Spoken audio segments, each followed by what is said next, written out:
Bonjour à tous, je m'appelle Tara Bouchmama et bienvenue dans les capsules vidéo de Ryan Goslinx. Donc aujourd'hui le programme ça va être la correction du sujet 1 du midterm de maths de l'année 2021.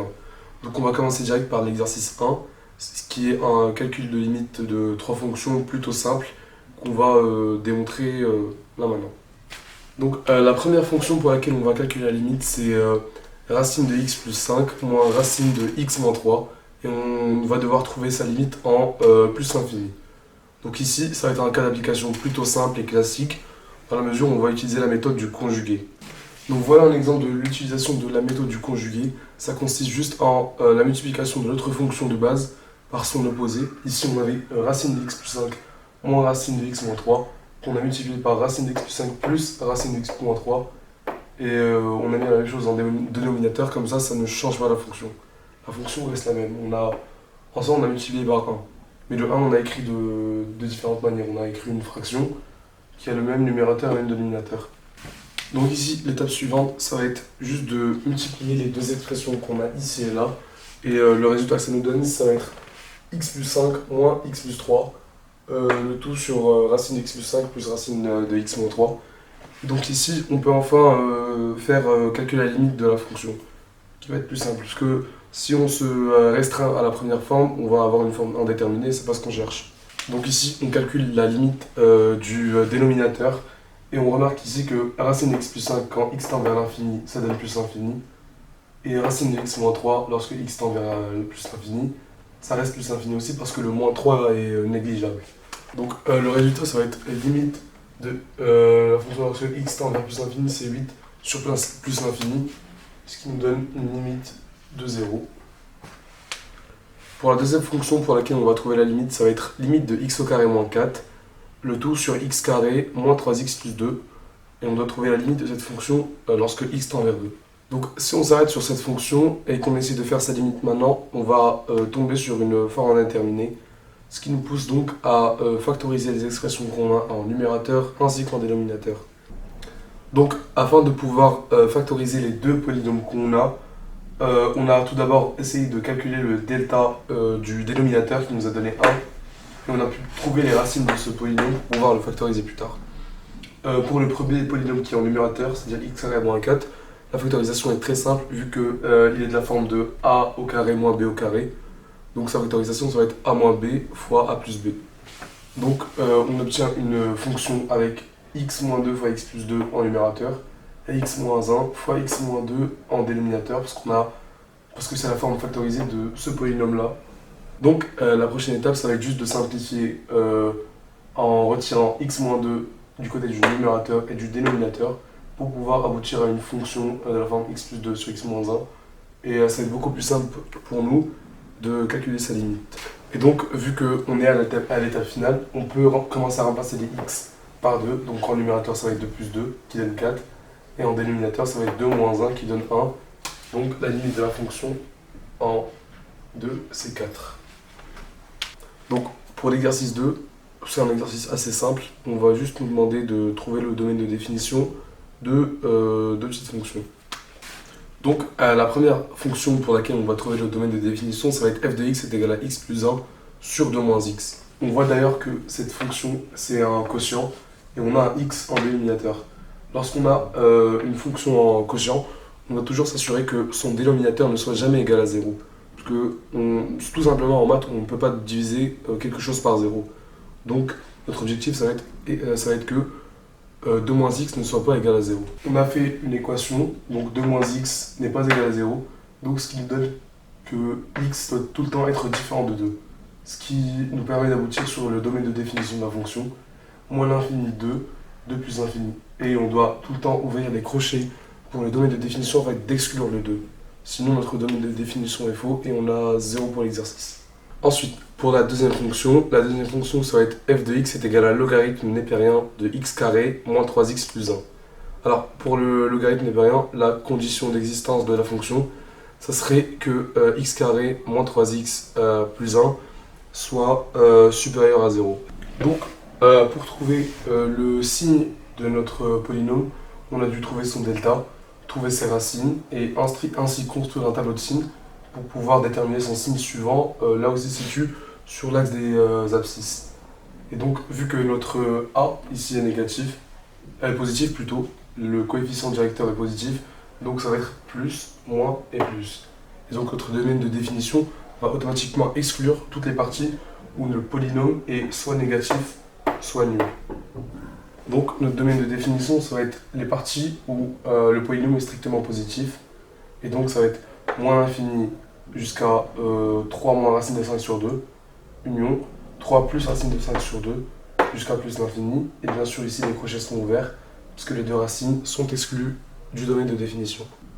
Alors, pour l'exercice 3, on nous demande juste de calculer les dérivées partielles, c'est-à-dire première et seconde d'une fonction à deux variables, puis d'en déduire le gradient au point moins 2, 2.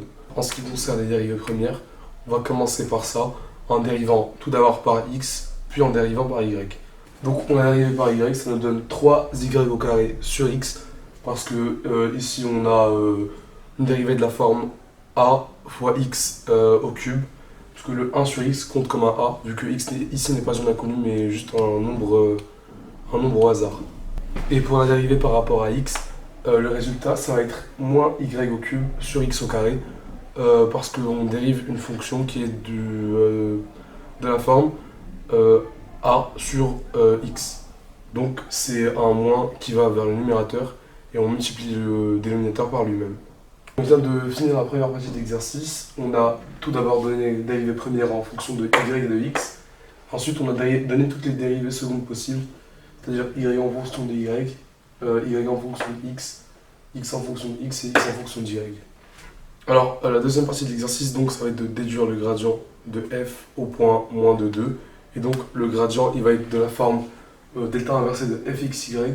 On va former une matrice avec f' de xy en fonction de x et f' de xy en fonction de y.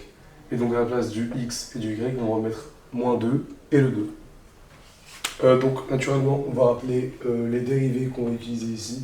Donc f' de x en fonction de xy, c'est moins y au cube sur x carré, et f' de xy en fonction de y, c'est 3y au carré sur x. On avait déjà fait ça à l'exercice précédent, c'est pour ça que la question 2 dépend de la question 1. Donc on aura juste à remplacer x et y par moins 2 et 2 au niveau des deux dérivés, ce qui nous donne un gradient de moins 2 et 6. Alors pour le dernier exercice, donc l'exercice 4, on a une fonction à deux variables, donc en fonction de x et de y. Et on doit d'abord déterminer ses points critiques, donner sa matrice hessienne et étudier ses éventuels extrémums. Alors, pour trouver le ou les points critiques de la fonction, on va devoir dériver la fonction d'abord en fonction de x, puis en fonction de y, et ensuite construire un système à deux équations, deux inconnues, pour pouvoir trouver les coordonnées du ou des points critiques. Donc, le système va ressembler à ça, avec d'abord la dérivée en fonction de y, puis la dérivée en fonction de x, et on va du coup devoir le résoudre pour trouver les coordonnées du point critique. Donc, ce qu'on peut remarquer d'abord, c'est que ici, on a un produit qui est égal à 0. Ce qui signifie que c'est soit x, soit y, ici, qui est égal à 0. Alors, y ne peut pas vraiment être égal à 0, parce qu'il est contenu dans un ln, et on sait que tout ce qui est contenu dans le logarithme népérien est strictement supérieur à 0. Donc, on peut directement en tirer que x est égal à 0.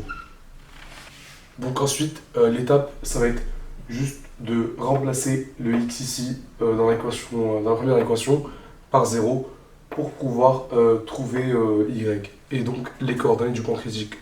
Donc l'étape d'après, ça va être juste de former cette équation donc en remplaçant le x par 0, et ensuite on va transposer le 1 de l'autre côté, ça nous donne ln de y est égal à 1, et là ça va être simple à résoudre parce qu'on connaît juste un seul nombre réel pour lequel ln de quelque chose est égal à 1, et c'est le nombre e, le nombre exponentiel qui est égal à 2,78 quelque chose. Donc la solution ici, ça va être simple, ça va être y est égal à e. Et donc les coordonnées du point critique, on va appeler a, seront de 0, e. Ensuite, pour la deuxième question, on nous demande de déterminer la matrice hessienne de la première fonction. Alors, pour trouver la matrice hessienne, donc on va devoir tout d'abord calculer toutes les dérivées secondes, c'est-à-dire en fonction de x, en fonction de y, en fonction de xy et en fonction de yx. Et donc là, on pourra calculer la matrice hessienne assez facilement. Et donc à la fin, voici la matrice hessienne sur laquelle on résulte. Ça va être 2y de x, 2x, 1 sur y. Et donc maintenant, on peut passer directement à la troisième question. On doit étudier les extrémums de la fonction f.